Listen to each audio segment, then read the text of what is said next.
Well, the inflation story is so prevalent, it's become a meme, born out of a TikTok trend. We're paying more for everything, from the gas pump to the grocery store and everywhere along the way. It takes the ultimate optimist to find some good news in the latest report, but we couldn't find one. So instead, we tapped senior columnist Rick Newman to go out and find some. What'd you find, Rick? That's more like it, Dave. You called me Mr. Sunshine once, and I almost had a heart attack. The reason that I'm trying to spin it this way is because I've been tracking a bunch of consumer categories in the inflation picture since way back into last year, and noticing a lot of changes. And there actually were some important changes in the numbers we got earlier this week. So in a few categories, most notably new cars, used cars, rental cars, and transportation overall, we've seen a huge decline in the rate of inflation. If you remember back to January and February this year, used car inflation was 40% or higher. And no, we've never seen that before. That was just wackadoodle. And used car inflation, this has come down to the 7 to 10% range.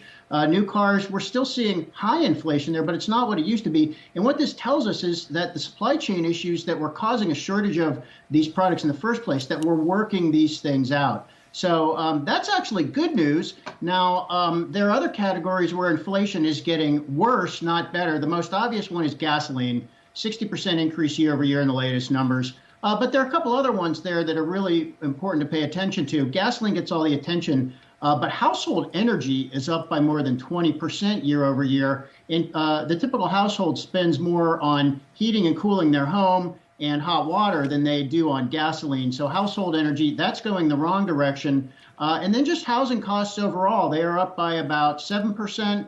That is lower than the overall rate of inflation, now 9.1%.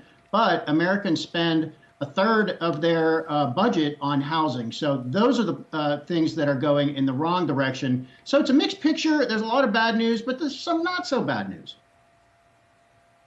And so, Rick, how much of that is about demand destruction? People perhaps giving up on trying to get a new car, given how much some of these monthly rates are and just how expensive cars are overall right now?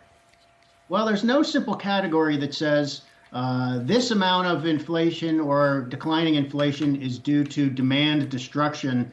And there's also the question of what's the difference between destruction and deferral. So there is demand destruction happening with regard to things like gasoline. I mean, if you combine two trips into one today, that's gasoline. That's some gasoline you're not purchasing and you're never going to purchase.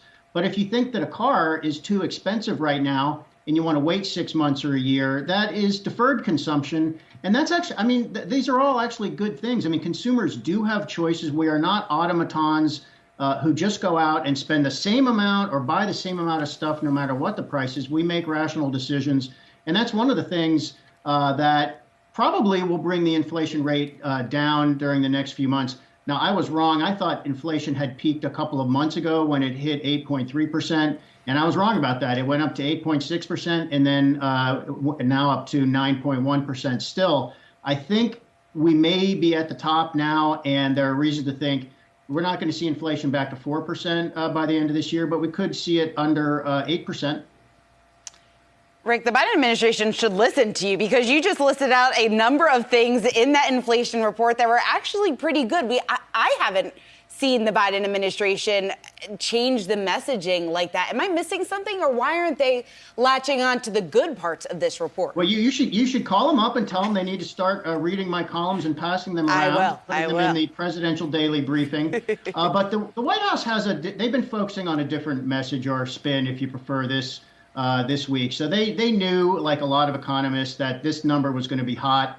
And they were actually doing briefings beforehand. Now, they said we don't yet know what the inflation number is, but they were trying to point out that the energy prices that go into these the June inflation numbers, this is actually old data, and they're right about this. I mean, the gas prices have actually fallen by almost 40 cents, I think, at this point per gallon since June. So gasoline prices peaked at $5.02 in the middle of June, and that's right around the time that the government was gathering the inflation data. Gas prices now, as you can see there, down 40 cents to about $4.60. And we know from the price of wholesale gasoline, which continues to go down, that we're going to see lower gas prices still because it takes a few weeks to get that transfer from the wholesale level to the retail level. So that's what the Biden administration was focusing on this week. And I think the reason is they're just obsessed with gasoline prices because Biden's the first president who ever had to explain gas prices that started with a 5 on average. And he needs to get them down to prices that start with a 3 on average. And we're not quite halfway there, so there's a long way to go. Yeah, it's an issue that a lot of voters focus on. Rick Newman, great to see you. Thanks so much for joining us.